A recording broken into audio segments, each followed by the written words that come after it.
Assalamualaikum warahmatullahi wabarakatuh. Bersama dengan saya, Pak Zainul Ma'arif dari SMK Asam Surya. Pada pagi hari ini, kita akan belajar tentang materi larangan pergaulan bebas.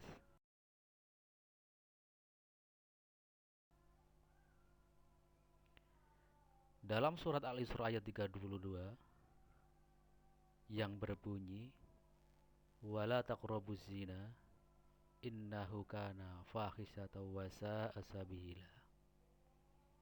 Yang artinya, dan janganlah kamu mendekati zina, karena sesungguhnya zina itu perbuatan keji dan suatu jalan yang buruk.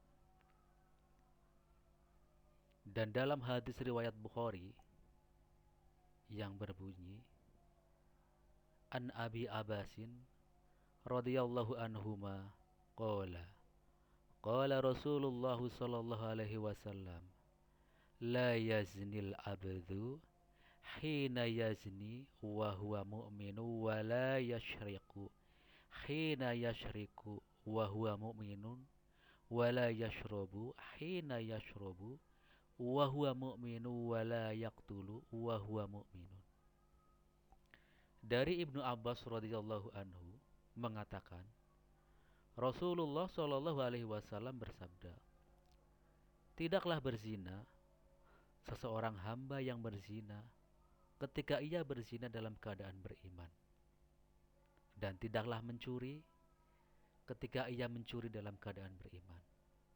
Tidaklah ia meminum khamr ketika meminumnya dan ia dalam keadaan beriman. Dan tidaklah dia membunuh sedang dia dalam keadaan beriman. Isi kandungan dan hadis Nabi Muhammad SAW dalam Quran surat Al-Isra ayat 32, yang pertama, Allah melarang kita mendekati zina. Yang kedua, larangan mendekati zina merupakan tindakan agar tidak terjerumus pada perzinahan. Yang ketiga, perbuatan zina adalah perbuatan yang sangat keji dan buruk. Yang keempat, perbuatan mendekati zina termasuk dalam kategori pergaulan bebas. Adapun isi kandungan ayat dan hadis yang diriwayatkan oleh Bukhari, yang pertama, Nabi Muhammad SAW menjelaskan bahwa orang beriman tidak melakukan perbuatan zina. Yang kedua, perbuatan zina dan meminum khamr termasuk dalam pergaulan bebas. Yang ketiga, cara menjauhi perbuatan terlarang tersebut dengan memegang teguh keimanan dan istiqamah dalam menjalankan perintah Allah Subhanahu wa taala dan menjauhi larangannya. Larangan pergaulan bebas. Contoh pergaulan bebas. Yang pertama, seks bebas. Yang kedua, mengkonsumsi narkoba. Yang ketiga, pergaulan malam. Sebab-sebab pergaulan bebas. Yang pertama, dangkalnya keislaman dan keimanan seseorang. Yang kedua, kurangnya kontrol diri dalam memilih pergaulan. Yang ketiga, kurangnya perhatian dan kepedulian keluarga. Yang keempat, ketidakpedulian lingkungan sekitar atas terjadinya kemaksiatan. Yang kelima, yang terakhir, tidak memahami akibat dan bahaya pergaulan bebas di masa depan. Kemudian larangan pergaulan bebas. Pengertian. Menurut bahasa, diambil dari kata pergaulan dan bebas. Pergaulan, interaksi antara individu dengan individu lain. Bebas, terlepas dari kewajiban, aturan, dan norma. Sedangkan menurut istilah, bentuk perilaku menyimpang yang melewati batas norma dan kewajiban. Ciri-ciri pergaulan bebas.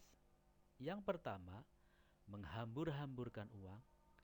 Yang kedua, perbuatan yang dilakukan tanpa memedulikan benar dan salah menurut agama. Yang ketiga, perbuatan huru-hara dengan mabuk-mabukan dan narkoba. Yang keempat, yang terakhir, perbuatan yang memperlihatkan aurat antar lawan jenis. Akibat pergaulan bebas bagi diri sendiri, bagi keluarga, dan bagi masyarakat. Akibat pergaulan bebas bagi diri sendiri, malas beribadah, hampa, mental tidak stabil, gaya hidup berpoya-poya, kesehatan menurun, bertambahnya dosa. Akibat pergaulan bebas bagi keluarga, mengecewakan orang tua, muncul perasaan menyesal, dan gagal menjadi orang tua dan memiliki investasi akhirat. Akibat pergaulan bebas bagi masyarakat, merebaknya pelanggaran, norma agama dan masyarakat, munculnya permusuhan, terjadi kriminalitas yang mengganggu masyarakat. Larangan pergaulan bebas. Cara mengatasi pergaulan bebas yang pertama, meningkatkan keimanan. Yang kedua, memberikan penyuluhan tentang bahaya pergaulan bebas. Yang ketiga, memberikan penyuluhan kepada orang tua akan pentingnya kontrol keluarga terhadap pergaulan anak. Yang keempat, mengikuti pengajian-pengajian. Yang kelima, berteman dengan orang-orang yang baik akhlaknya. Yang ketujuh, mengisi waktu luang dengan hal yang bermanfaat. Yang terakhir, yang kedelapan, memberi sanksi kepada para pelaku pergaulan bebas. Larangan pergaulan bebas, hikmah menghindari pergaulan bebas. Yang pertama, dapat memperoleh ridho dari Allah Subhanahu wa taala. Yang kedua, memperoleh pahala dari Allah Subhanahu wa taala. Yang ketiga, dicintai oleh Allah Subhanahu wa taala dan Rasul-Nya. Yang keempat, terhindar dari dampak buruk pergaulan yang melanggar norma agama dan masyarakat. Yang terakhir, yang kelima, dapat menggapai cita-cita di masa depan. Terima kasih. Demikian akhirul kalam. Wallahul muwaffiq ila aqwamit thoriq. Wassalamualaikum warahmatullahi wabarakatuh.